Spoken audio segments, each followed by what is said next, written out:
여러분들도 살아있을 때도 행복하게 사시고 죽을 때도 행복하게 죽으세요.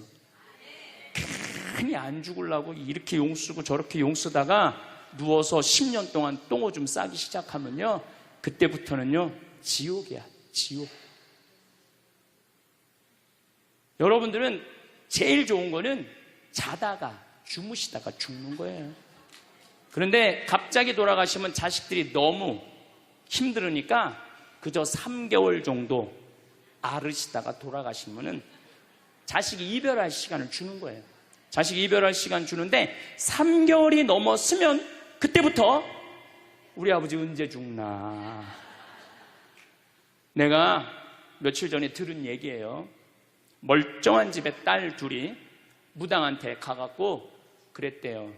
우리 엄마 언제 죽느냐고. 그래서 무당이 그랬대요. 엄마가 지금 아프냐고.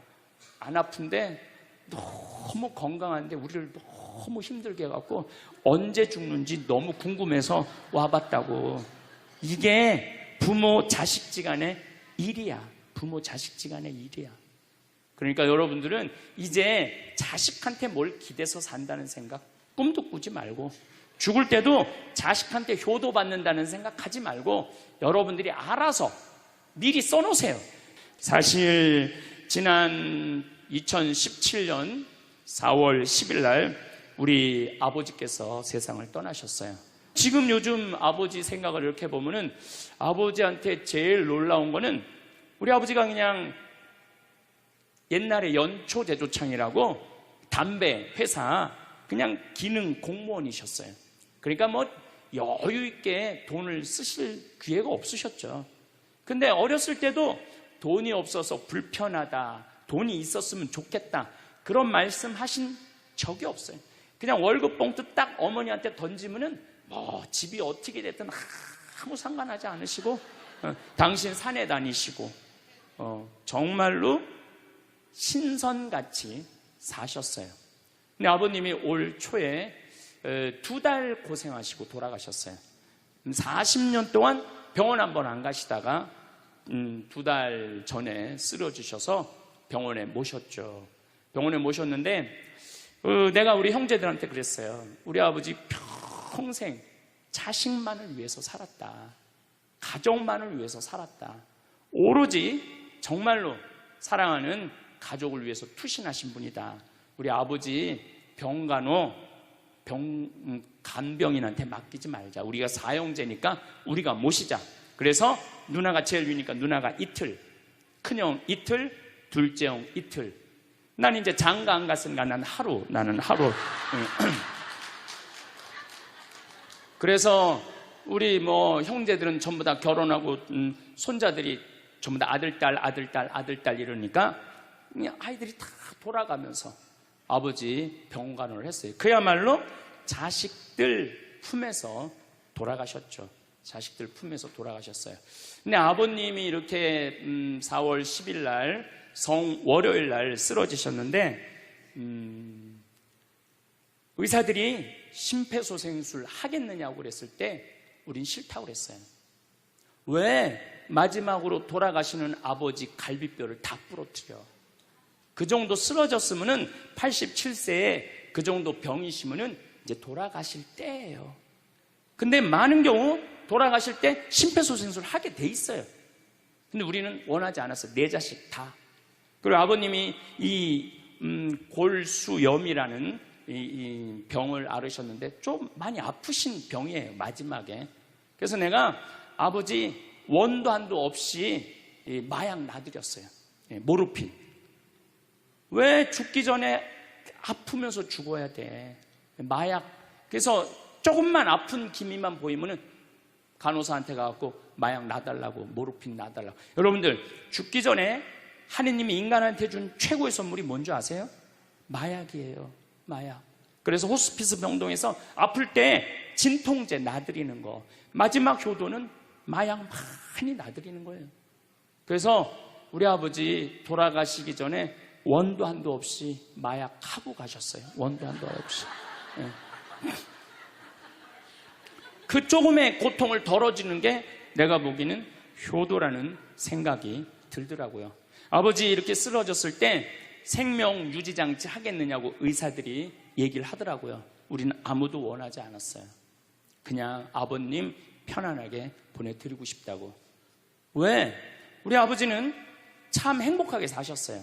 자식들이 아버지를 너무너무 좋아하고 사랑하고. 그래서 효도를 원도 한도 없이 해드렸냐 이럴 건 자신 있게 말씀 못 드리죠. 하지만 그래도 자식들이 아버지, 손자, 손녀들이 할아버지 너무너무 사랑했기 때문에 편안하게 보내드릴 수 있었어요. 제가 작년에 왠지 우리 아버님한테 용돈을 많이 드리고 싶더라고요.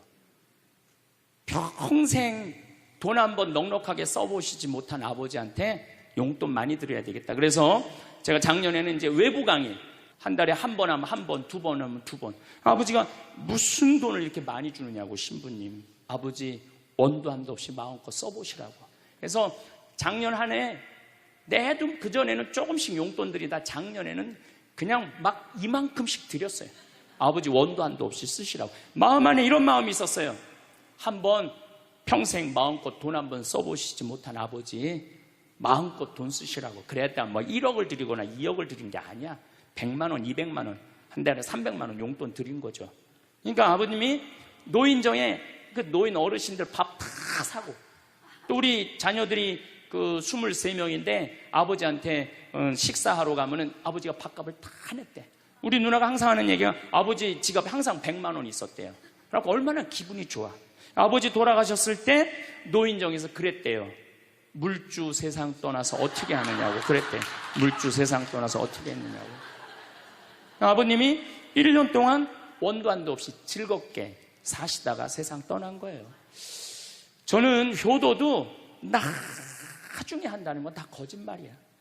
효도하려면 언제 해야 돼? 지금 해야 돼, 지금. 부모님한테 돌아가시고 난 다음에 땅을 치고 통곡하는 거 다 소용없어요. 그냥 내가 지금 할 수 있을 때 최선을 다해서 효도하는 게 크게 효도라는 생각이 들더라고요. 지금은 4차 산업혁명 시대에 들어서고 있다고 그래요. 도대체 4차 산업이 뭐냐? 1차 산업은 증기기관의 발명 이후부터 1차 산업이에요. 1800년서부터 한 1900년대까지 이 와트라는 사람이 증기를 가지고 힘을 쓰면서부터 증기기관차, 증기기선, 배, 그 다음에 옷 짜는 것도 증기방적기 이래갖고 영국에서 시작된 산업혁명을 1차 산업이라고 그래요. 그리고 2차 산업은 에디슨이 1905년에 발견한 전기. 이 전기, 이게 1905년에 에디슨이 발명한 거예요. 그래서 이 전기로부터 시작되는 것을 2차 산업이라고 그래요.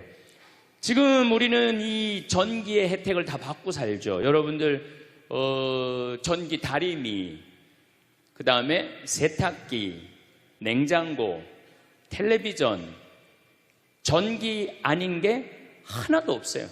여기 계신 분들은 2차 산업의 혜택을 받고 사시는 분들이죠. 그런데 3차 산업은 컴퓨터, 인터넷, 특별히 스티브 잡스가 시작한 스마트폰, 이게 완전히 세상을 완전히 바꿔놓은 것 3차 산업이에요. 그러니까 여러분들은 1차 산업 때는 안 태어났지만은 2차 산업, 3차 산업은 누리고 사시는 분들이에요. 그런데 지금은 무슨 시대로 들어서느냐 하면 4차 산업 시대로 들어서고 있어요. 4차 산업이라는 건 뭐냐면은 인공지능, 로봇, DNA 조작, 이런 완전히 새로운 세상이 펼쳐지고 있죠. 지금 1940년도에 태어나신 분들, 1940년에서 49년 사이에 태어나신 분들 손 들어보세요. 이분들이 제일 복잡한 세상 속에서 살아가는 거예요.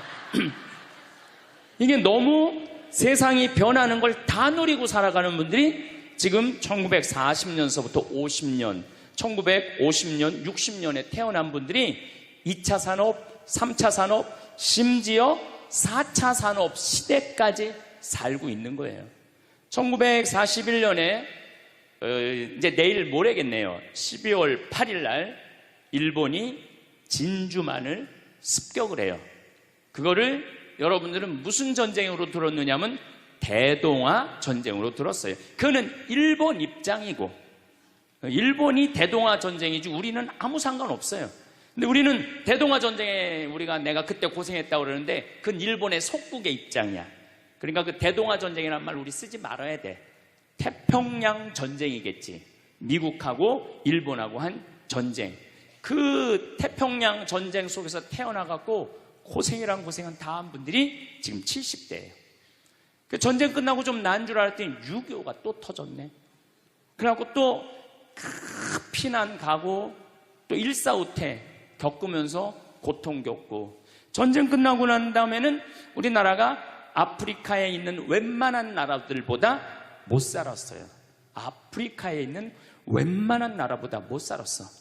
전쟁 끝나고 난 다음에 정말로 허리띠 졸라 매가면서 잘 살아보자고, 우리도 한번 잘 살아보자고. 그래갖고 너무 가난한 나라에서 올해 우리가 3만 달러를 넘었을 거라고 그래요. 3만 달러를 넘었으면은 드디어 선진국에 들어서는 거예요. 가장 가난한 나라에서 선진국까지 변화를 여러분들은 경험하고 계신 거예요. 그러니까 여러분들은 너무나 혼란스러운 세상 속에서 이날 이때까지 헤쳐나오고 계신 거예요. 근데 문제는 이제 2020년부터 펼쳐질 4차 산업 시대, 이것까지 살아야 되니까 얼마나 복잡해. 이것까지 살아야 되니까 그냥 중간에 살다가 죽으면은 이 꼴 저 꼴 안 보고 그냥 좋은데, 아니 안 죽으면서 지금 70대 후반 되신 분들 앞으로 보통 20년 정도 더 사실 거예요. 70년대 후반 되신 분들. 근데 60대 되신 분들은 120살까지 거의 살 거예요. 지금 60대 되신 분들은. 그리고 재수 없는 60대들은 200살까지 살 거예요. 200살까지. 재수 없는 60대들은. 그 이야기를 제가 오늘 하려고 그러는 거예요. 자, 제가 한 10년 전에 평화방송에 이런 강의를 했었어요. 아마 또 평화방송에서 계속 틀어주니까 그 내용이 나올 거예요. 10년 전에 한 얘기예요. 앞으로 2020년이 되기 시작하면은 인간은 세 종류로 나눠질 것이다. DNA 조작 인간. 이제 DNA를 조작할 수가 있어요. 우리가 눈을 밝게 할 수도 있고, 귀를 잘 들리게 할 수도 있고, 근육이 완전히 이 아놀드 슈왈거네처럼 근육이 막 이렇게 튀어나오게 할 수도 있어요. 운동 안 해도 DNA 조작 인간.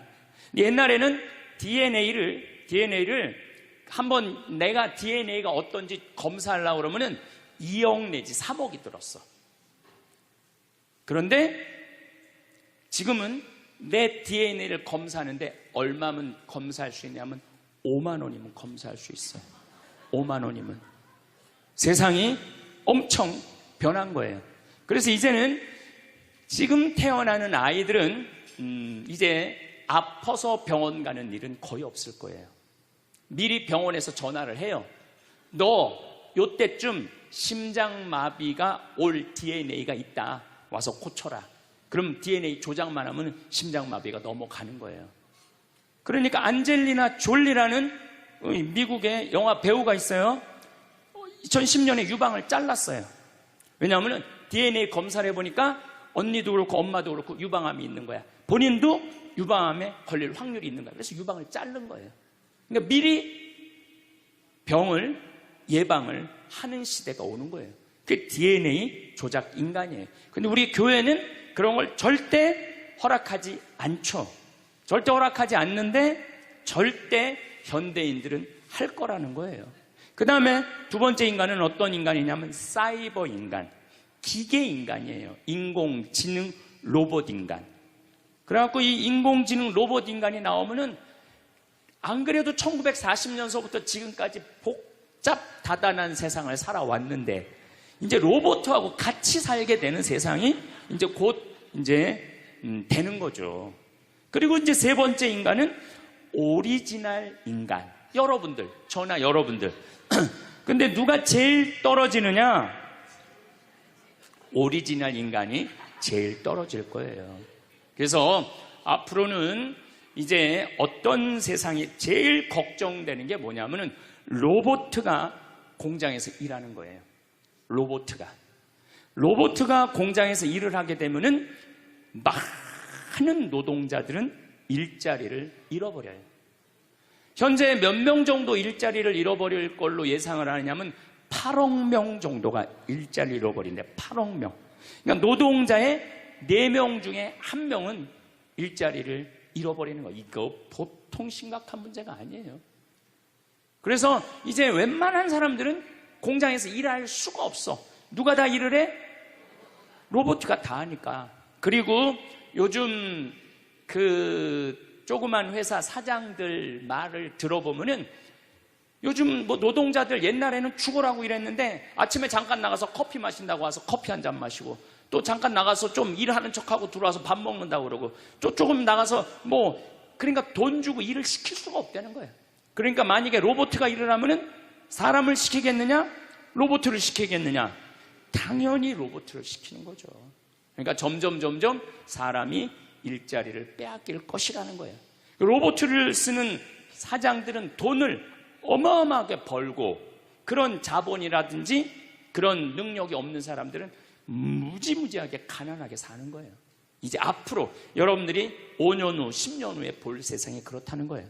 그래서 요즘 세계적으로는 어떤 정치적인 시도를 하느냐 하면은 그럼 일자리 없는 사람들은 먹고 살아야 될 거 아니야. 사람인데. 그래서 로봇한테 세금을 매기는 거예요. 그래갖고 로봇가 만약에 일을 하면은 저 로봇한테 100만 원 세금을 매기는 거야. 그 로봇한테. 그래갖고 그 100만 원을 누구한테 줘? 일 못하는 사람한테 주는 거예요. 그게 기초생활 수급이라는 거예요. 기초생활 수급. 그러니까 기초생활 수급을 이제는 10만 명, 100만 명이 받는 게 아니라 8억 명, 10억 명이 받는 세상. 그러니까 이제 앞으로 미래에 펼쳐질 세상은 지금 생각하는 거라고 너무 다른 세상이 되는 거예요. 두 번째는 어떤 세상이 오느냐면 로봇하고 공존하는 세상. 벌써 초등학교는 선생님이 공부를 가르치지 않고 로봇가 학생들한테 공부를 가르치는 학교가 나왔어요. 로봇가 애들한테 수학을 가르치고 영어를 가르치는 거예요. 발음도 훨씬 좋고, 그리고 이 로봇의 장점은 뭐냐면은 차별하지 않아. 로봇은 얘가 부잣집 아들이든지 얘가 공부를 못하든지 잘하든지 차별하지 않는 거예요. 그리고 웬만한 선생님보다 훨씬 잘 가르친다는 거예요. 그러니까 이제는 로봇가 교사가 되는 그런 시대가 온 거예요. 또 이제는 앞으로는 무슨 세상이 될 거냐면 어린아이들 돌보는 보모가 누가 돌보느냐면 로봇가 돌보는 거예요. 나 동화책 읽어줘. 그럼 엄마는 나 바빠, 짜증나, 아이 너 잠이나 자 이런데 보모 로봇은 나 동화책 읽어주면 아주 부드러운 소리로 짜증 한번 안 부리고. 그러니까 애가 엄마를 좋아하는 것보다는 누구를 더 좋아해? 로봇 보모를 더 좋아하는 거야. 나 엄마 필요 없다고. 이거 정말 우스갯소리가 아니라요, 진짜 벌어질 일이에요. 또 이제 로봇은 아내가 중풍이 걸렸어. 그래서 움직이질 못해. 그럼 누가 병간호를 운동을 도와주느냐면 로봇가 도와줘요. 근데 이 로봇은 완전히, 제가 지난번 강의 때도 얘기했지만은 이제 섹스 로봇가 나온다고 그랬죠. 록시라고 5가지를 고를 수 있다고 그래요. 피부색, 키, 성격 이런 걸 고를 수가 있대. 그러니까 까칠한 여자, 부드러운 여자. 내가 까칠한 여자 좋아하면 성격 까칠한 로봇을 고르면 되는 거야. 근데 문제는 아내가 아파. 남편은 나가서 돈 벌어야 돼. 그래서 로봇을 하나 도우미 로봇을 했어. 근데 이 로봇은 아내를 너무 따뜻하게 해주는 거야. 그러니까 아내는 자꾸 남편한테 실망하는 거야. 자기 힘들다고 들어가서 자고. 근데 로봇은 나 좀 주물러 달라 그러면 언제든지 와서 주물러 주잖아요. 그러니까 남편한테 당신 나 필요 없다고, 나 이혼하고 싶다고. 그러니까 로봇하고 사람하고 혼동하는 세상이 오는 거예요. 로봇하고 사람하고. 그리고 더욱 2040년이 되면은 이 로봇가 감정까지 느껴. 사랑까지 할 수 있다는 거예요. 사랑까지. 아내 역할을 다 할 수 있는 세상이 온다는 거예요. 저 신부님 너무 앞서 나가는 거 아니야. 앞서 나가는 거 아니에요. 지금 미래 과학자들은 다 그런 세상이 온다고. 근데 이게 먼 미래가 아니라 바로 코앞에 와 있다는 거예요. 바로 코앞에 와 있다는 거예요. 3D 프린터기로 콩팥 만들 수 있어요. 간 만들 수 있어요. 요즘 시도하는 건 심장까지 만들어 갖고, 이제 앞으로는 이제 여러분들이 이제 한 90살쯤 되면은 85살쯤 돼도 그럴지 몰라. 생일날 아버지 이번 생일에 아버지 간 좀 갈아드릴게요. 그래갖고 간 갈아주고, 내년에는 심장 갈아드릴게요. 심장 갈아주고. 그런 세상이 올 가능성이 굉장히 많아요. 그럴 세상이. 참 이게 오래 사는 게 2045년까지만 살면은 안 죽는다는 거예요. 2045년. 그러니까 내가 80살까지만 나도 살면 어떻게든지 버티면은 안 죽을 수 있다는 거. 80살까지만. 앞으로 펼쳐질 세상에 가장 걱정스러운 게 뭐냐면은 수명 연장이에요. 수명 연장. 여기 계신 분들 중에 아까도 말씀드렸지만은 100살, 120살, 정말로 재수 없으면은 200살까지 살 수 있는 분들이 많습니다. 실질적으로 많아요. 근데 여러분들 오래 사는 거 좋을까요? 내가 많은 분들이 오래 살길 원해요. 안 죽는 걸 원해요. 근데 내가 만약에 앞으로 뭐 길게 안 보고 딱 120살까지 산다고 보면 내가 앞으로 67년 정도 더 살면은 120살 되거든요. 67년. 근데 내가 앞으로 67년 동안 사는 동안 불면증이 있어. 매일 밤마다 잠이 안 와. 67년 동안. 그 여러분들 좋을 것 같아요? 내가 정말로 마음 안에 미움이 너무너무 꽉 차 있어. 67년 동안 계속 미움 속에서 살아. 분노가 꽉 있어. 67년 동안 분노 속에서 항상 좌절감을 맛보고 있어. 우울하고 있어. 내가 우울해. 또 좋으래. 어떨 땐 좋을 땐 너무 좋고 싫을 땐 너무 싫고. 그렇게 막 up and down, up and down 그러면서 앞으로 50년, 60년 사는 거 좋아요? 그렇게 성숙함이 없이 살 거면 그냥 지금 죽는 게 나아. 지금 죽는 게 나아요. 내가 앞으로 60년 동안 살면서 매일매일 감동하고 매일매일 행복하고 매일매일 감사하고 매일매일 사랑한다면은 앞으로 60년 사는 거 괜찮겠죠. 그런데 60년 내내 잠도 못 자고 미움 속에서, 자식들 원망 속에서, 외로움 속에서, 배신 속에서, 불행 속에서 오래 사는 거 좋아요? 적당한 나이에 죽는 거 내가 보기엔 그 축복이에요. 그래서 여러분들은 이제 나는 이 복잡한 세상 속에서 사는 것도 중요하지만 어떻게 죽을 거냐, 이 시나리오를 잘 준비해야 돼요. 난 어떻게 죽을 거냐. 나는 생일날 애가 심장 갈아준다면 나 그거 필요 없다. 내 생일 선물로 그 심장 필요 없다. 그냥 나는 하느님이 주신 생명, 그 수명 그대로 살다가 그냥 행복하게 떠날 거다. 그런 마음이 중요해요. 근데 우리가 성숙하지 못하면은 그냥 무조건 안 죽으려고만 용을 쓰는 거예요. 또 하늘나라에 대한 희망이 없는 사람들이 안 죽으려고 그러는 거예요. 아니 지금 있는 것보다 하늘나라 올라가면 훨씬 행복하면은 안 죽을 이유가 뭐 있어? 죽으면 되지. 그냥 사는 날까지 즐겁게 살다가 죽는 날 즐겁게 죽으면 되는 거예요. 이 훈련이 꼭 필요해요. 여러분들 이게 뭐 요즘 알고리즘 그러는데 그건 다 제쳐두고 내가 인생의 설계가 필요해. 나는 몇 살까지 살다가 더 이상 치료받지 않고 암이 걸리면은 안 갈고, 그냥 안 갈고, 간 안 갈고, 신장 안 갈고, 췌장 안 갈고 그냥 하느님 품으로 간다는 생각이 아주 중요하다는 거예요. 제가 보기에는 한 87세까지 살다가 죽는 게 제일 좋은 것 같아. 87세. 아주 딱 좋은 나이가 87세예요. 죽기 딱 좋은 나이가 87세 같아. 그거 넘었으면은 정말 안 보이고 안 들리고 불편해요. 그래서 87세까지 건강하게 살다가 행복하게 떠나는 그런 마음가짐이 제 생각에 참 중요한 것 같아요. 사실 지난 2017년 4월 10일 날 우리 아버지께서 세상을 떠나셨어요. 올해 떠나신 거죠. 올해 떠나셨는데 우리 아버지는 평생 쌍시옷 소리를 한 번도 하신 적이 없어요. 예, 아버지 입에서 욕을 들어봤던 적이 없어요. 쌍시옷 소리를 한 번도 들어본 적이 없어요.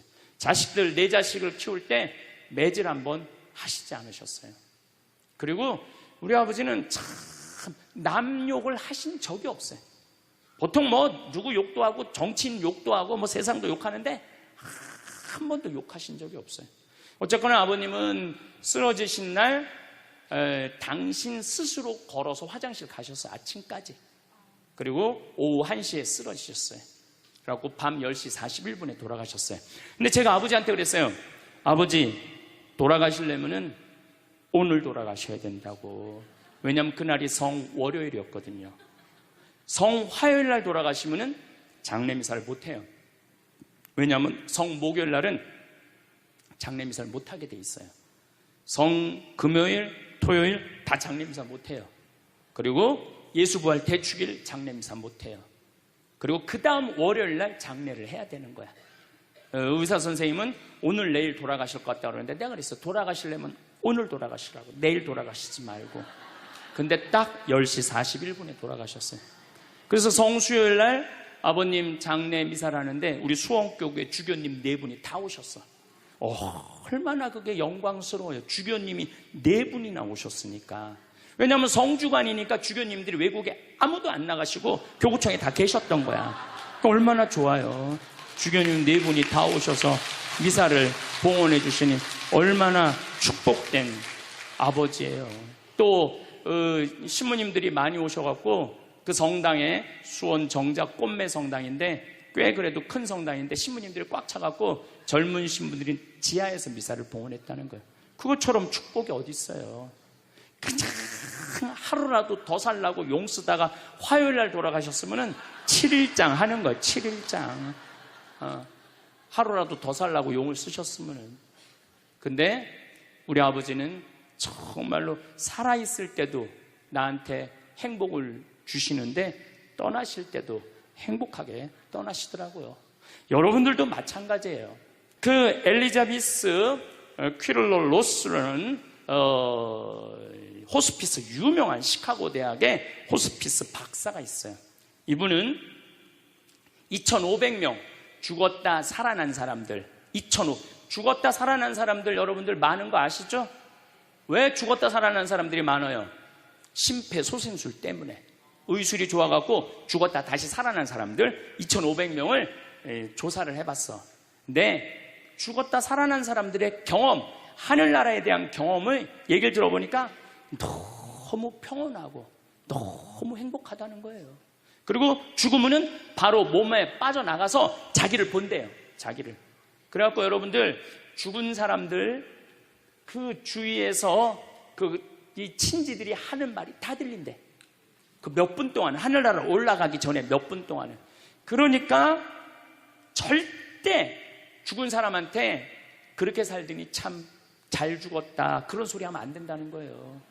끝까지 좋은 소리를 해야 된다는 거예요. 사랑한다, 고맙다, 하느님 품으로 가라, 예수님 마리아 요셉한테 가라, 정말로 기도해 줄 테니까 이렇게 말해야지. 그렇게 우리를 괴롭히더니 이렇게 죽는다고 정말로 지옥에 갈 사람이라고 이렇게 말하면은 다 영원히 듣는다는 거예요. 그리고 죽었다 살아난 사람들의 아주 기가 막힌 얘기는 안 못 보는 사람은 죽으면 다 보인다는 거예요. 눈이 다 보인다는 거예요. 그게 그냥 하는 게 아니라 다시 살아 돌아와서 아무것도 못 봐. 근데 의사가 무슨 반지를 어떻게 꼈고 이 병원이 어떻게 생겼고 누가 어느 자리에 있는지까지 다 아는 거야. 죽었다가 죽으면은 눈이 보이는 거야. 다리 없는 사람은 자기 다리가 있다는 거예요. 듣지 못하는 사람은 듣고, 아픈 사람은 아픈 부위가 다 없어진다는 거야. 그러니까 여러분들 지금 살아있으면서 뭐 몸에 허리도, 아까 할아버지 한 분 안수해달라고 그래갖고 허리가 막 이렇게 구부러진 사람 죽으면 딱 펴진다는 얘기예요. 그러니까 완전히 사도 바오로의 말씀처럼 새로운 모습으로 변하는 거야. 죽으면 끝이 아니야. 하느님께로 가는 여행의 시작이에요. 그러니까 죽는 거를 막 그냥 밀어내시지 마세요. 한 70년, 80년 살았으면 살 만큼 살지 않았어? 그렇죠? 뭐하러 200년을 살아?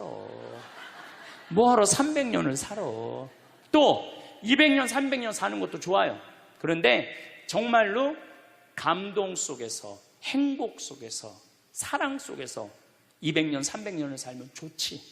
근데 여러분들 한 200살 되면 여러분들하고 놀아줄 사람이 몇 명이나 될 것 같아? 200살 단 사람하고. 그 외로움 속에서 사는 거예요. 그래서 자연의 순리를 따르고 사는 게 가장 좋은 거예요. 자연의 순리를. 그래서 사는 만큼 살다가 떠날 때 이제 누구한테 간다고 생각하면 돼? 하느님 아버지한테로 간다고 생각하면 돼. 그래서 죽는 게 결코 나쁜 게 아니에요. 저도 아버님을 보내드리면서 굉장히 슬펐죠. 하지만은 우리 아버지 너무너무 열심히 사셨고, 마지막에 우리 주교님들, 우리 사제들, 또 수많은 교우들이 기도 속에서 저는 아버지 하늘나라로 갔다고 생각을 해요. 또 아버지는 살아생전에 고향이 경상도 함양인데 어머니가 이미 가묘를 다 해놨어, 고향에다가. 근데 아버지는 고향에 가기 싫다는 거예요. 어머니는 고향에 가고 싶고, 죽으면은. 그래서 아버지는 나는 고향에 안 가. 어머니 왜 안 가냐고, 그 고향에 그 좋은 산소 써놓고 맨날 두 분이 간다 안 간다 그러시더라고요. 난 그 얘기를 들을 때마다 참 웃기더라고요.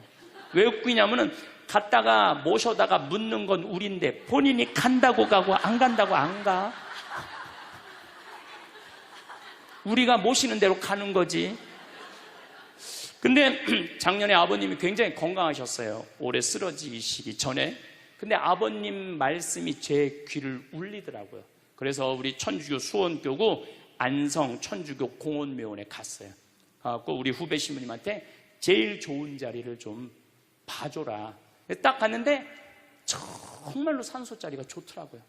그냥 양지 바른데 앞에 우리 아버지가 참 파란 걸 좋아하셨는데 그 아버님 내가 산소 자리 본데 앞에 파란 골프장이 쫙 보여.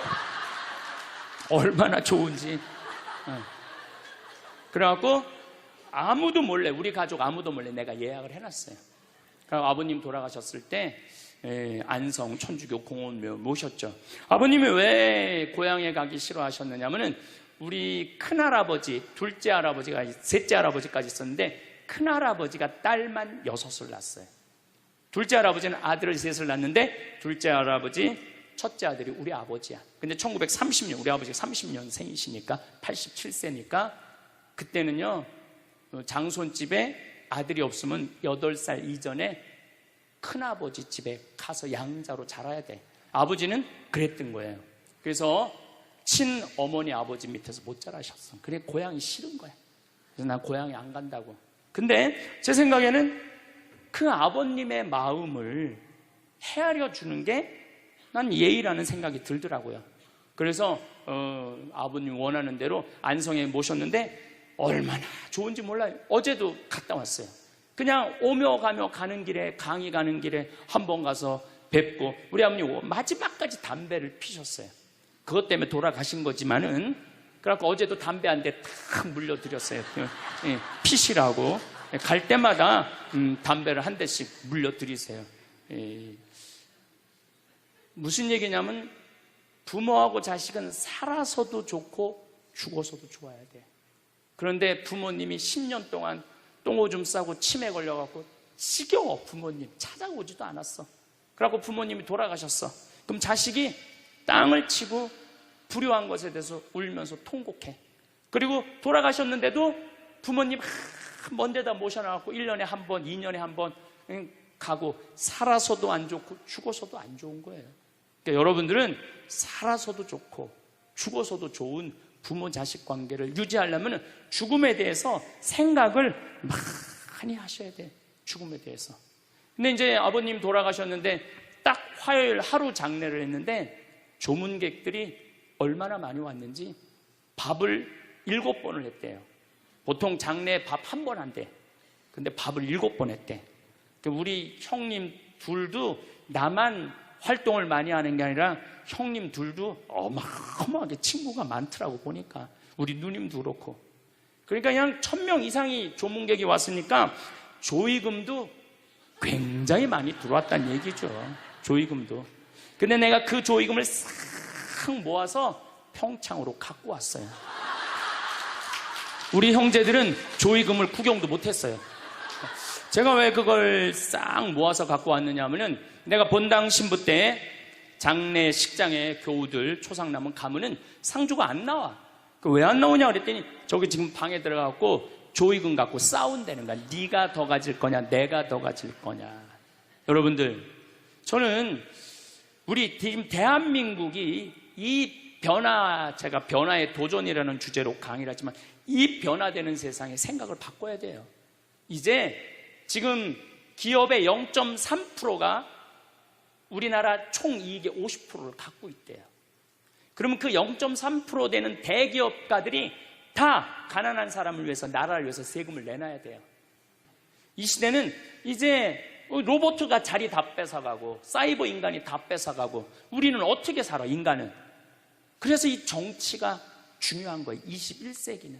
그래서 그런 사람들 다 뺏어서 직장 생활 못하는 사람들한테 기초생활급 줘야 돼. 또 직장 생활 안 하는 사람들은 사람이 일을 안 하면은요 행복하지 않은 거예요.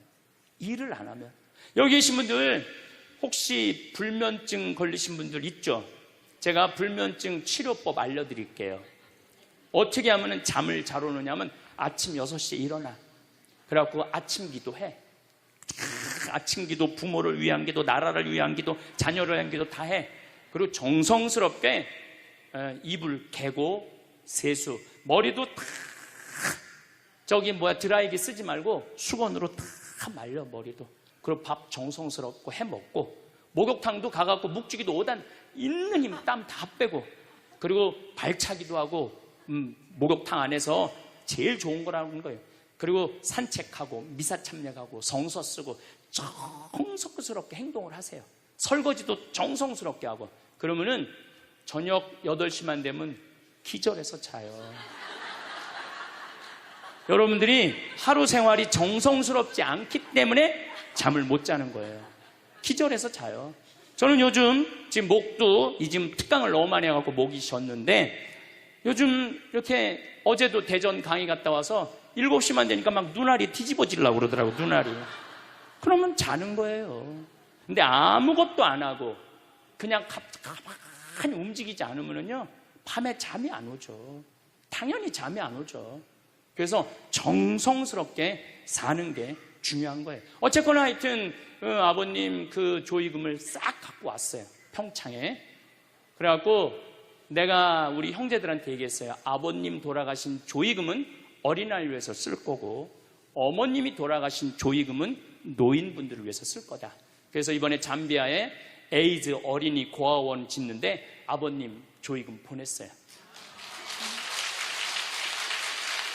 또 빈센트 병원에서 이번에 20명을 수술을 해줬는데 그중에 2명 아버님 조의금으로 또 수술도 해주고. 아직도 많이 남아있어. 아직도. 이제는 여러분들 떠날 때 자식한테 주고 떠나지 마세요. 세상에 주고 떠나세요. 어떤 세상에? 어렵고 힘들고 고통받는 사람들한테 주고 떠나세요. 그리고 미국이나 유럽은 보통 할머니들이 다 나 조의금 어디다 보내라, 어느 수도원에 보내라, 어느 고아원에 보내라, 어느 장애시설에 보내라, 다 그런다는 거예요. 대한민국 사람들만 죽을 때까지 이기적으로 죽는 거예요. 살아서도 이기적으로 살고 죽을 때도 이기적으로 죽는 거예요.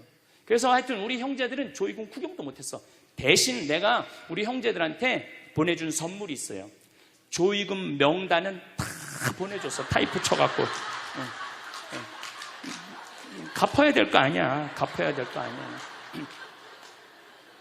되게 죽은 사람들의 경험을 들어보면은, 내가 이 키블러 로스라는 이분 책을 요즘 계속 읽고 있는데, 기가 막힌 거는 딸이 죽었어. 근데 다시 살아났어. 근데 이 딸이 아빠 엄마한테 얘기하는 거. 엄마 아빠 내가 죽었는데 오빠가 나를 너무 행복하게 기다리고 있어. 그래서 그 오빠랑 놀았는데 너무너무 행복했어. 근데 이 엄마 아빠는 너무너무 놀란 거예요. 왜 놀랐느냐 하면은 이 아이가 태어나기 전에 오빠가 죽어갖고 단 한 번도 오빠 얘기를 한 적이 없거든. 근데 죽어서 그 오빠가 기다리고 있는 거예요. 그러니까 이 기가 막힌 노릇 아니에요. 또 이런 경우도 있었다고 그래요. 어떤 경우가 있었느냐 하면은 교통사고 났어. 여동생, 오빠, 아빠가 했는데 오빠하고 아빠는 죽은 거야. 그 여동생은 다 기절한 상태에서 죽었는지 안 죽었는지 확인할 길이 없잖아요. 근데 다시 죽었다고 생각하고 병원에 가서 살아났어. 근데 이 여동생이 엄마 너무 슬퍼하지 마. 하늘나라에서 오빠하고 아빠가 날 기다리고 있어. 너무 행복해. 근데 얘는 오빠하고 아빠가 죽었는지 모르는 상태, 혼수 상태인데 그걸 아는 거예요. 근데 여기 특징 중에 하나는 죽어서는 살아있는 사람은 절대 못 본대요. 죽은 사람만 본다는 거예요. 죽은 사람만 하늘나라 가서 본다는 거예요. 그래서 여러분들도 세상 떠나면은 하느님 기다리고 있고 너무 행복한 나라로 가는 거예요. 그러니까 죽음은 그 번데기가 이 알을 까고 자기 껍데기를 까고 나비가 되는 것처럼 지금보다도 훨씬 아름다운 세상으로 가는 게 죽음이에요.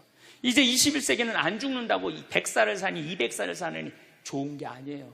100살, 200살 동안 불면증, 우울증, 미움, 분노, 외로움, 심심함으로 사는 것보다 그냥 한 70, 87세까지 살다가 죽어갖고 행복하게 먼저 떠난 사람들하고 하느님 품에서 행복하게 사는 게 좋죠. 그래서 여러분들 이제 행복하게 살다가 행복하게 떠나셔야 돼. 그리고 제가 늘 말씀드리지만 나중에 행복하지 마세요. 언제 행복해? 지금 행복하세요. 지금. 나중에 돈 쓰지 말고 언제 써? 지금 쓰세요. 지금. 그리고 여기 있는 분들 지금 얼굴을 보니까 돈 쓸 수 있는 마지막 얼굴들이 많다니까. 마지막 얼굴들이 많아. 그리고 우리나라는 이제 드디어 3만 달러를 넘어서요. 선진국 대열에 들어서요. 선진국에 들었으면은 어르신들, 노인분들 연금 지금 20만 원에서 60만 원, 70만 원으로 다 올라가요. 그러니까 돈 없는 거 걱정하지 마세요. 여러분들이 엉뚱한 사기에만 안 당하면은 먹고 사는데 아무 지장 없어. 욕심만 안 부리면은 충분히 행복하게 살 수 있어. 그리고 이렇게 강의 따라다니면서 배우는 여러분들, 진리를 목말라 하는 여러분들은 앞으로 행복하게 사실 수 있으세요. 예.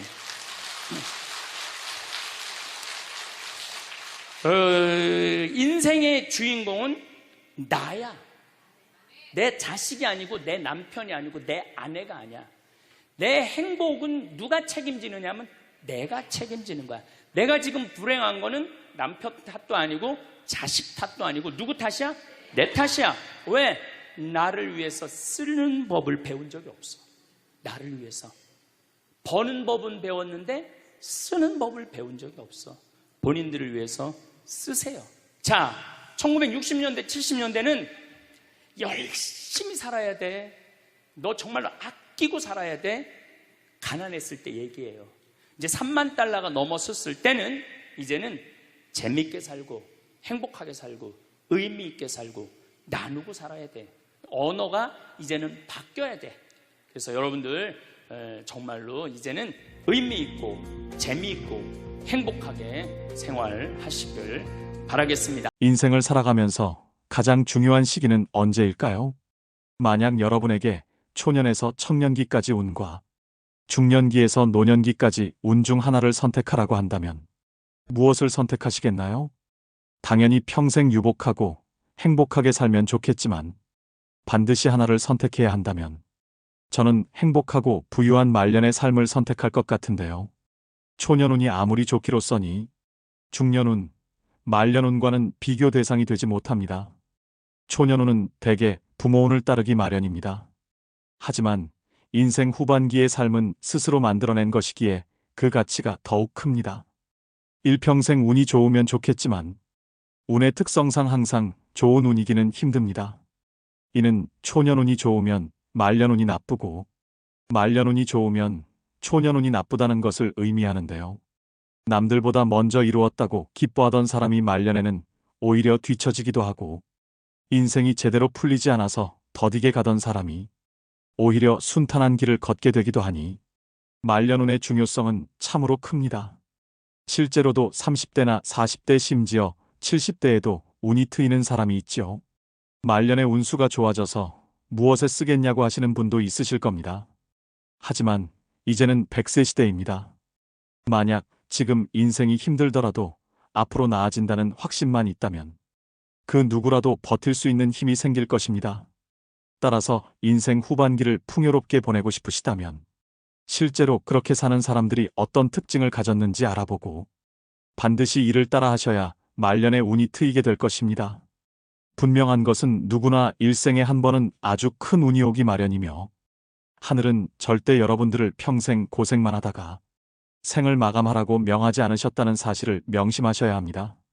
그렇다면 말년이 편안한 사람들은 어떤 특징을 가지고 있을까요? 오늘은 말년운이 좋은 사람들의 특징 5가지와 후천적으로 운을 불러일으키는 방법에 대해 배워보겠습니다. 영상을 끝까지 시청하시고 주변 소중한 분들에게도 공유하셔서 새해에는 좋은 운들만 받으시길 바랍니다. 바로 시작하겠습니다. 말년운이 좋은 사람 특징 첫 번째는 초년고생이 따릅니다. 말년운이 좋으신 분들의 경우 초년운이 좋지 못한 경우가 많습니다. 옛날에 소년등과일불행이라는 말이 있습니다. 어린 나이에 과거에 급제하여 높은 벼슬에 오르는 것이 제일 불행하다는 의미입니다. 젊은 나이에 출세하면 다른 사람을 우습게 보게 됩니다. 나는 금방 이런 자리에 올랐는데 저 사람들은 능력이 부족한 애라고 생각하는 겁니다. 이처럼 초년부터 운이 빨리 찾아오게 돼요. 젊은 나이부터 돈을 만지게 되면 자만해지고 또 경험 부족으로 금전적인 리스크가 커지게 되는데요. 평생 지금처럼 돈을 잘 벌 수 있을 거라는 생각에 사로잡혀 대부분 말년이 그렇게 좋지 않다고 합니다. 앞서 말씀드렸듯이 운이란 한정된 자원과 같습니다. 즉 자신이 잘 사용할 수 있는 좋은 운의 기간은 한정되어 있습니다. 50대 초반 이후로 대운이 찾아오는 사람이 가장 안정적인 사주로 이 시기에는 자식이 사고를 치거나 문제를 일으키지 않아 큰 돈이 나갈 일이 생기지 않는다고 합니다. 또한 본인이 돈을 잘 관리할 수 있는 능력과 세상을 바라보게 되는 식견이 넓어져 말년운이 좋게 될 확률이 훨씬 더 높아지게 된다고 하는데요. 따라서 말년운을 높이기 위해서는 당장 큰 돈을 버는 것보다는 그 돈을 어떻게 관리할 것인지가 더 중요하기 때문에 초년, 중년의 금융 공부에 더욱 신경을 쓰셔야 합니다. 새벽이 가까워 올수록 어둠이 깊어지는 법입니다. 운도 마찬가지입니다. 초년에 최악의 운이 이어졌다면 곧 좋은 운으로 바뀐다는 징조입니다. 지금 당장은 힘들어도 희망을 가지고 잘 버티셔야 합니다. 인생은 마지막까지 평정심을 잘 유지하는 사람에게 큰 선물을 안겨준다는 것을 명심하셔야 됩니다. 말년운이 좋은 사람 특징 두 번째는 늘 긍정적인 언어를 사용합니다. 기본적으로 말년운이 좋은 사람들은 말투에서부터 차이가 난다고 합니다. 이미 좋은 운을 가졌거나 좋은 운이 오는 사람들은 긍정적인 말과 긍정적인 행동을 합니다. 긍정적인 말은 신선하고 깨끗한 산소를 마시는 것과 같고 부정적인 말은 배설물과 동물을 마시는 것과 같은데요. 대기만 성형인 사람들은 혀가 얼마나 강력한 힘을 지니는지 본능적으로 잘 알고 있습니다. 때문에 자신뿐만 아니라 상대방에게도 늘 산소 같은 메시지를 보냅니다. 예를 들어 맛있는 음식을 먹었을 때 큰 운을 받아서 부자가 될 사람이나 이미 부자가 된 사람들은 잘 먹었다라거나 배가 불러서 기분이 좋다 등의 말처럼 긍정적이고 운을 부르는 언어를 사용합니다. 하지만 운이 결코 곁에 오지 않을 사람들은 배 터져 죽겠다, 배불러 죽겠다라는 식으로 말을 하는데요. 사실 말에는 굉장히 큰 힘이 있습니다. 내가 뱉은 말은 가장 먼저 내가 듣게 되는데 이는 나의 운을 듣게 되는 것과 마찬가지입니다. 그래서 우리 조상님들은 말을 함부로 하는 사람들은 절대 가까이 하지 말라고 하셨던 것이죠.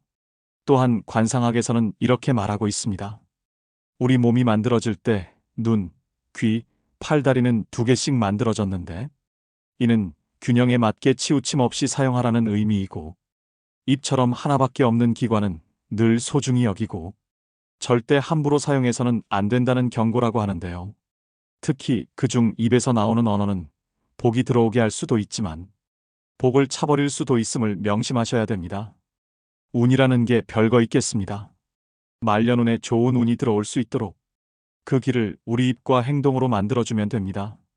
말년운이 좋은 사람 특징 3번째는 중년의 나이에 여러 경험으로 자신을 갈고 닦은 사람입니다. 나이 들어 윤택한 삶을 살아가는 사람은 극한의 인내심을 발휘한 사람들입니다. 그들은 자신의 때를 기다리며 숱한 좌절과 실패를 극복하고 지금 자리에 오를 수 있었습니다. 초년에는 부모의 복으로 성장하지만 성인이 된 중년의 시기에 많은 노력을 하면서 어떻게 삶을 개척하느냐에 따라 말년운은 충분히 변화 가능합니다. 중년의 나이는 삶의 척추와 같습니다. 그렇기 때문에 살아가면서 여러 경험을 하며 탄탄하게 기초를 잘 세워야 하는데요. 많은 노력으로 재물과 인덕을 쌓는 것도 중요하지만 인간관계와 재물을 잘 보관하고 관리해서 다음에 올 운을 준비하는 것이 더 중요합니다. 무엇이든지 씨를 뿌릴 때가 있고 수확물을 걷어들일 때가 있습니다. 재물은 버는 것도 중요하지만 말년을 잘 보내기 위해서는 노력해서 얻은 것을 잘 관리해야 함을 잊지 마셔야 합니다. 말년운이 좋은 사람 특징 4번째는 스스로에 대한 믿음이 있습니다. 나는 세상에 하나밖에 없는 아주 소중한 존재입니다. 나와 같은 사람은 세상에 존재하지 않지요. 말년에 돈복과 인복이 따르는 사람은 자기에 대한 믿음과 확신이 굉장히 강합니다. 그런데 가난하고 운이 없는 사람들은 자기 자신을 믿지 못하고 자신을 사랑하지 않는 경우가 많습니다. 내가 나를 믿지 않는데 이 세상 누가 나를 믿어주겠습니까? 중요한 것은 자신에 대한 믿음을 입 밖으로 자주 말하셔야 운이 트이게 됩니다. 초년운, 중년운이 좋지 않다고 생각하시는 분들은 오늘부터 말해야 합니다. 나는 세상에서 가장 중요한 존재이며 앞으로 내 삶은 좋은 일들만 가득하다. 이처럼 자기 자신에게 호연지기를 행하셔야 합니다. 호연지기는 흔들리지 않는 마음과 믿음을 의미합니다. 스스로 아무것도 할 수 없는 사람, 운이 없는 사람이라고 여기면 그러한 사람이 됩니다. 후천운은 밖으로부터 들어오는 것이 아니라 내 안에서 나 자신이 만들어가는 것입니다. 그러니 반드시 스스로를 믿으셔야 합니다. 말년운이 좋은 사람 특징 5번째는 사람을 가려 사귑니다. 살면서 누구를 만나느냐에 따라 인생이 달라집니다. 파리 뒤를 쫓으면 변소 주변이나 어슬렁거릴 것이고 꿀벌 뒤를 쫓으면 꽃밭을 함께 거닐게 된다는 말이 있는데요. 이처럼 인생은 주변 환경에 따라 바뀝니다. 누구와 함께 하느냐에 따라 삶이 꽃길이 될 수도 가시밭길이 될 수도 있습니다. 말년운이 좋은 사람들은 좋은 사람들을 항상 곁에 두려고 합니다. 그 이유는 사람이 사람에게 받는 영향이 상당하다는 것을 이미 초년에 많이 겪었기 때문인데요. 미꾸라지 한 마리가 온 웅덩이를 흐리듯 곁에 좋은 사람 100명이 있어도 해로운 사람 1명이 내 인생을 망칩니다. 지금 내가 누구와 함께 하느냐에 따라 하루하루가 모여 한 달이 모여 1년이, 1년이 모여 인생이 어떻게 달라지는지 그 차이는 노후에 명확히 나타납니다. 아닌 인연은 단호하게 끊어내고 좋은 영향을 주는 사람들과 함께 하셔야 합니다. 내 운을 트이게 하기 위해서도 인간관계에는 분명 가지치기가 필요하고 아닌 인연은 흘려보는 연습이 필요합니다. 법정 스님은 함부로 인연을 맺지 말라고 하십니다. 아무에게나 진실을 투자하는 것은 위험한 일이다. 그것은 상대방에게 내가 쥔 화투패를 일방적으로 보여주는 것과 다름없는 어리석음이다. 라고 말씀하십니다. 부자들은 돈을 벌고 모으고 지키는 과정에서 다양한 사람을 만납니다. 상처를 받은 적도 있었고, 배신을 당한 적도 있으며, 싸움을 벌여야 했던 적도 있었습니다. 그러는 동안 그들은 자신의 귀한 시간과 에너지를 아무에게나 투자해서는 안 된다는 사실을 배웠습니다. 말려눈이 강한 사람들은 친분이 있는 대다수의 사람과 일정한 거리를 두는 편입니다. 심지어 가깝게 지내는 주위 사람들로부터 까칠하다라는 평을 들을 정도로 인간관계에 신중한 태도를 보입니다. 그 대신 스스로 깊이 신뢰하는 소수의 사람에게는 진심으로 대하며 끝까지 신의를 지키려고 노력합니다. 그래서 말려눈이 좋은 사람들의 인간관계는 철저하게 양보다 질에 초점을 맞춘다는 것을 생각하셔야 됩니다. 말려눈이 좋은 사람들의 특징 5가지에 대해 말씀드렸는데요. 인간사 사주팔자에 관하여 복이 있는지 없는지 따지는 사람이 많으나 후천적으로 운을 끌어당기는 방법은 많이들 생각하지 않습니다. 노후에 행운이 따르는 사람들은 인생을 좌우하는 후천운이 얼마나 중요한지 알고 있는데요. 그렇다면 인생을 뒤집는 후천운을 만드는 조건은 무엇일까요? 첫 번째, 베푸는 삶을 사셔야 합니다. 덕은 쌓는 것이고 복은 받는 것이니 복보다는 덕이 더 중요합니다. 그런데 주변을 보면 덕을 쌓지 않고서 복을 바라는 사람이 참 많습니다. 인복 있는 사람들은 베풀고도 손해본 것을 아깝게 여기지 않습니다. 반면 인복이 없는 사람은 자신이 베풀고도 이를 다시 되돌려 받으려는 경향이 강합니다. 베푼다는 것은 바라고 하는 것이 아닙니다. 결국 복은 남이 주는 것이 아니라 자신이 만들어가는 것입니다. 세상 모든 만물은 반드시 순환하고 이로 인해 다시 균형을 이룹니다. 내가 누군가에게 무엇이든지 주면 언젠가 반드시 다시 얻게 됩니다. 아무것도 주지 않으면서 받는 일이란 결코 있을 수 없습니다. 이 원리는 국가 간의 외교나 정치, 사회와 경제, 무역과 같은 모든 분야에 적용되지요. 가장 중요한 건 주더라도 좋은 것을 잘 주어야 한다. 상대방에게 악의를 품고 행동하면 나 역시 돌려받을 것이며 선의를 품고 행동하면 나 역시 돌려받을 것이다. 두 번째, 주변에 사람들이 모이도록 행동하셔야 됩니다. 세상 만사는 반드시 사람을 통해 오고 사람을 통해 커지게 됩니다. 큰 부를 얻은 사람들은 한결같이 인맥을 중요시합니다. 그들은 필요한 사람을 자기 곁에 두기 위해 어떠한 손실도 감수하지요. 각자 다 자신만의 운을 가지고 있으며 사람이 내 주변에 모인다는 건 나에게 수많은 운이 모이기 때문입니다. 그렇다면 어떻게 사람들을 모이게 해야 될까요? 늘 주변 사람을 즐겁게 모이도록 하든지 주변 사람을 편안하게 해주든 자신의 강점을 살려 모여들게 하셔야 됩니다. 세 번째, 반드시 운을 담을 그릇을 키우셔야 됩니다. 대인배는 앞선 자들을 인정하고 배우려 노력하지만 소인배는 앞선 자들을 시기하고 질투한다. 어디서나 누구에게나 반드시 배우려고 하는 자세를 가져야 합니다. 사람뿐 아니라 내가 행한 모든 일에서 교훈을 얻으려고 노력하셔야 됩니다. 실패를 너무 두려워하지 마세요. 지나간 실패 하나하나에서도 교훈을 얻고 배움을 얻어서 다시는 이런 실수를 하지 않도록 경계하시면 됩니다. 사람은 누구나 다 실패하고 시련과 시행착오를 겪기 마련입니다. 대인은 교훈과 배움을 얻어서 실패를 반복하지 않으려고 노력하나 소인은 절대 자기 잘못을 인정하지 않다가 거듭된 실패를 반복합니다. 여러분은 지금까지 인생에서 실패와 어려움이 많으셨나요? 그렇다면 이제는 지금까지 교훈을 찾고 다시는 실패를 반복하지 않으려고 노력하시면 됩니다. 실패가 나의 그릇을 키워줄 것입니다. 그것은 분명 운이 저절로 따르게 하는 밑거름이 돼줄 것입니다. 네 번째, 긍정적이고 포용하는 말을 사용하셔야 됩니다. 가장 복을 많이 까먹는 게 언상이라고 할 정도로 운을 부르는 요소 중에서도 말은 굉장히 중요한데요. 언상이라고 하는 것은 말하는 것을 보며 그 사람의 운명을 판단하는 것입니다. 이 언상은 운명에 영향을 미치고 운명을 만드는 초석이 되기도 합니다. 그 사람이 하는 말과 태도가 그의 인격을 알려주기 때문입니다. 운명을 바꾸는 방법 중 관상을 바꾸는 것이 있으나 좋은 관상으로 바꾸는 것은 시일이 걸립니다. 그렇다면 언상을 바꿔보시면 어떨까요? 명예가 높고 지위가 높아도 말의 품위가 없는 사람들이 참 많습니다. 언상은 관상학을 따로 공부하지 않아도 될 만큼 그 사람의 됨됨이를 단번에 알려줍니다. 말투는 그 사람의 복을 가장 많이 까먹는 것 중에 하나입니다. 말은 어찌됐든 조심해야 합니다. 말에는 기운이 있습니다.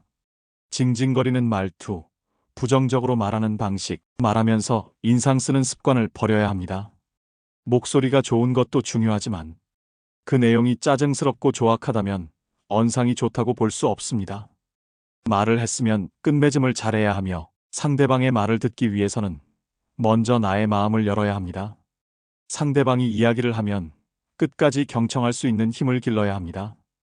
그러면 주위의 사람이 저절로 모일 것이며 각자의 좋은 운이 나의 좋은 대운으로 이끌어줍니다. 5번째, 작은 일에도 기뻐하는 마음을 가지셔야 됩니다.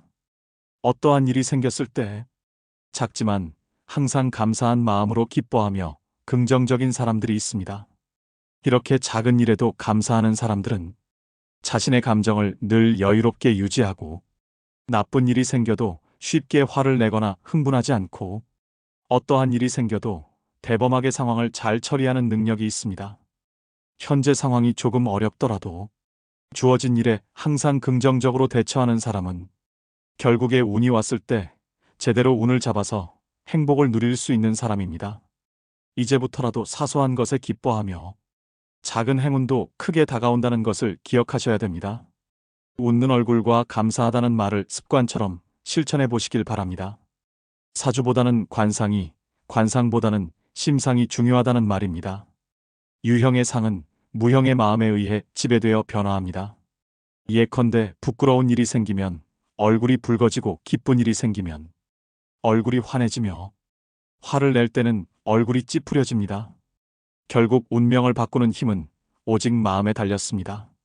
마음이 선량하면 빈천할 상이라도 부귀할 수 있고 그 마음이 불량하면 부귀할 상이라도 도리어 빈천할 수 있습니다. 6번째, 미소 지으며 남을 칭찬하세요. 말은 부드럽게 하고 격식과 품위가 있어야 합니다. 은은하고 부드러운 미소는 오늘 만들어낸 최고의 상인데요. 말도 복이 오도록 만들 수 있는데 미소 속에서 나오는 말이 그렇습니다. 미소를 머금고 하는 말은 부드럽고 유연함이 따라옵니다. 미소를 머금은 말에서는 향기가 납니다. 인상을 쓰고는 절대 좋은 말이 불가합니다. 미소를 지으며 말하는 습관을 들이셔야 합니다. 남들의 장점을 발견하면 미소를 머금고 칭찬을 건네세요. 누구나 여러분을 좋아하게 될 것입니다. 항상 은은한 미소를 지으면서 말하는 습관을 가지셔야 합니다. 자신을 부정하지 마세요. 인간은 실수에 대한 자책과 반성을 통해 성장합니다. 사람들은 누구나 큰 착각을 하고 하지 말아야 할 자책을 하며 또 자신이 운이 없다는 이야기를 스스로에게 하고 다닙니다. 이미 일어난 일을 비난하고 자책하고 끙끙대며 대부분의 시간을 보내는데요. 항상 나 자신과 타인을 칭찬해야 좋은 운이 들어옵니다. 늘 자신과 남을 칭찬하는 습관 좋은 언어를 쓰는 습관이 돈 복과 인복을 부르는 대운을 끌어당기는 것을 명심하셔야 합니다. 후천적으로 운을 불러오는 방법 6가지에 대해 말씀드렸는데요. 말년운은 자신이 이룬 성과와 더불어 부부운과 자식운, 건강운 등이 함께 작용하여 영향을 끼칩니다. 마지막으로 말년운을 더욱 좋게 만들고 싶으시다면 일상에서 가볍게 다음 3가지를 활용해 보시기 바랍니다. 분명 변화되는 여러분들을 느끼실 수 있을 겁니다. 첫째, 표정과 자세에 신경을 써야 합니다. 찡그린 얼굴은 부정적인 마음이 드러난 결과입니다. 미간의 주름은 부정적인 감정을 많이 쓸 때 생깁니다. 이처럼 겉으로 드러난 나의 몸짓을 보고 무형의 마음을 바꾸어 나가는 것입니다. 둘째, 패션을 바꾸어 보시기 바랍니다. 자신의 옷장을 열어보면 패턴이 보일 것입니다.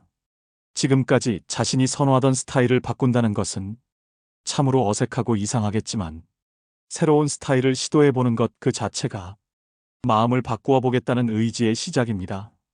셋째, 피부를 가꾸어 보시기 바랍니다. 피부 상태가 좋다는 것은 정신적, 육체적으로 원만하다는 것을 의미합니다. 우리 피부는 오장육부의 상태가 그대로 드러나는 곳입니다. 때문에 피부가 좋다는 것은 수면 상태, 건강 상태, 섭식 상태, 마음 상태가 올바르게 작동하고 있다고 볼 수 있습니다. 요즘 인생은 3모작이라고 합니다. 인생의 1모작을 잘 살았다고 반드시 2모작, 3모작까지 잘 되라는 법은 없습니다.